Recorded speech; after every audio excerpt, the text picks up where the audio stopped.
I think I always had a bit of a nervous anxiety about talking in front of people, and no matter what the circumstances, you want to do a good job and get your message across, and felt like I was going to absolutely be nervous during my speech when I was inducted, but I got up there and it was the most fun I ever had speaking in front of a crowd. You realize and you know that this is the only opportunity for you to really get this message across. You're not going to get a chance to go back up there and do it again. A lot of the people that you're going to speak about in your message is going to be in the crowd themselves, so it's a really emotional thing, but I had a blast during my speech. So it's good emotions. It's a very happy moment. Your family gets to be a part of it. You get to see a lot of teammates and friends that have impacted your career. So the inductees tonight, they're going through all of that throughout the course of the entire weekend.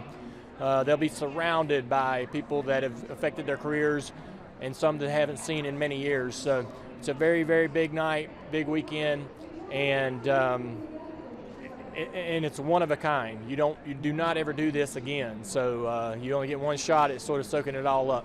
When you look at these three men going into the Hall of Fame, you obviously competed against them. What do these men mean to the sport? Well, obviously, Donnie Allison, so when I was 15, 16 years old, I got a job working for Donnie's sons. He has three boys that were building Legends cars back in the day, and so early 90s, I was driving around as a 16-year-old working for those guys, learning a ton about racing and building a car and working on a car, and still have a great relationship with them to this day. Donnie has always sort of been a mentor to a lot of different drivers, and he's really sort of just taken on that role and always offering advice and trying to keep the younger drivers straight, right? So that's been a great connection for me, for the Allison family and Donnie's in particular, and being a teammate to Jimmie and Chad, getting to work right beside them, seeing exactly what makes them successful was one of the greatest thrills for me, and I'm very proud to have been their teammate and proud of them to be acknowledged. Also great to watch Rick Hendrick go through this process of seeing two of his employees be recognized. So a lot of layers to that, and it's just just a fun night. And I look forward to this every single year because there's always a great story behind each inductee. You want to get in with me? Come on. Come on, Mom. Why is that so fluffy? It is fluffy, isn't it? Chad, when you see Hall of Fame, is it overwhelming? Is it intimidating? No matter what sport you're in, it's a big, big deal. It is a big deal. I'm really excited about it. It's It is a big deal. it's been a lot of fun this week, hasn't it, buddy? But it's just honestly an honor. It's an honor to be able to be held in the same light with all the foundational people of this our sport, and I hope it's the start of many more crew chiefs coming in. I know we've got a few, but the crew chiefs are definitely the backbone of our industry. So it's a lot of fun, and it's fantastic. To be going again at the top of your career. Yeah. I know this has to be a special night for both guys, given everything you guys have been together in your career. Oh, obviously. We knew that when we got the opportunity at Hendrick Motorsports, this could be our opportunity and our only opportunity if we weren't successful. So we dug in deep and we held on strong and we fought together through thick and thin. And to be able to be here with our families and get the opportunity to come into the Hall of Fame together is a true honor. Chad, Jimmie has mentioned that when he met, when you really first started working, he knew it was the start of something. Maybe you didn't have 7 in mind. Yeah. When did you have that successful? I mean, how do you know, right? Obviously you don't. And I know that Jimmie and I, we connected very well pretty quickly. We sat down for lunch for the very first time in our meeting, and he and I just sat there and spoke for about an hour and a half, and it just kind of whisked on by. We were talking about late model racing, motorcycles, the things that we did, our mutual relationships, and it just clicked at that point. Very early on when we started testing, I knew he was extremely talented, and he was able to describe what was going on in the race car in a manner that I was able to feel it and see it, so that I could adjust the car to what it was that he needed. And that was the first time I had ever felt that. And I'd worked with a lot of race car drivers, and we just had this kind of vocabulary that just clicked. So I knew at that point that as long as we continued to buy into one another and work hard and dig deep, that we were going to be okay. Just soaking it all in. It's been a while since I've been in the spotlight from a driving perspective, and a chance to really have my family with me and share in something so special. So we're going to savor tonight and really enjoy it. Dale, Richard, yourself, your eras in which you won the 7 championships overlapped a little bit, but they're all unique eras. What do you think made the era in which you did it unique for you and Chad? Yeah, my era was more technology focused. I didn't work on my race cars, and in Dale's and Richard's era, not only did they work on the cars, they probably drove the transporter from time to time as well. So we all had different challenges that we dealt with.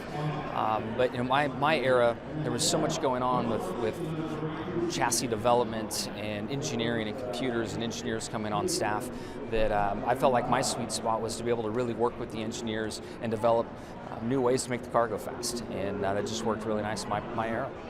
Most sports people go into the Hall of Fame usually when they're old. I mean, what's it like? You're still racing, you're still young. What's it the feelings going in at your age?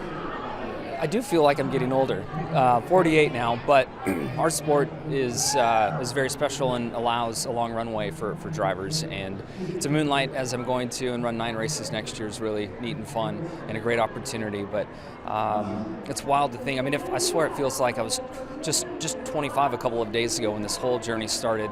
In the 19 full-time years in Cup, to be standing here now with the success we had just blows my mind.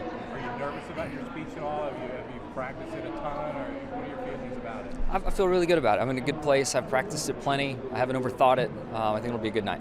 To not just go in with Chad, but to see him be recognized for his accomplishments, what does that mean to you to watch that? We did this together, so to go in together just feels right to me. We did have a couple years apart, but the 17 years and all the wins and championships came together, so it's really special that we're going in together. I mean, this is your whole body of work, right? This journey that you've been on, and nobody that has made it to this pinnacle, to this stage, did it come without a tremendous amount of effort, some ups and some downs, and a lot of support from a lot of people, from family to car owners and sponsors and crew members. And so, yeah, it's hard for you not to reflect on all the people that helped you get here, and it is emotional because it means so much to be honored like this in front of all your peers and by your peers. And so everybody handles nerves and emotions differently. We all know how I handle it, but I'm looking forward to these 3 gentlemen tonight giving great speeches, because I know all of them are so appreciative of the honor, and all well deserved. Remember the first time you heard the name Jimmie Johnson? I do, yeah. So the very first time I heard his name, maybe not, but the very first time I saw him on the racetrack and connected the name to the driver, that I'll never forget, because I was with Ricky Hendrick, who was testing an Xfinity car down in Darlington, and standing up on top of the hauler with him, and we were just talking about lines and the track, and his car was being warmed up, and the first car on the track was this red, white, and blue number 92, and he blasted into one, drove the perfect line, flew through the corner, and I was like, wow, just do that. Like, that's a perfect way to get through the corner. And I said, who is that? And Ricky said, oh, that's Jimmie Johnson. I was like, yeah, I've heard that name before. But right then and there, I was like, I'm going to pay a lot more attention to him. And I went and introduced myself to him that day, and I guess the rest is history. What do these 3 men mean to the sport? Obviously, you competed, were teammates with Jimmie and Chad. Yeah. What do these 3 men going into the Hall of Fame? Yeah, and even starting with Donnie, we all know about the Alabama gang and Allison's, but Donnie touched so many people in a way that I don't know if it's been as publicized as it could have been or should, because he's done so much off the track as well as on the track. And he has mentored so many drivers and even mechanics, because he's so good with a car, and I was one of them. I was fortunate to be able to sit down with him and try to gain some knowledge from him, and that he was generous with his time that way, so well deserved there.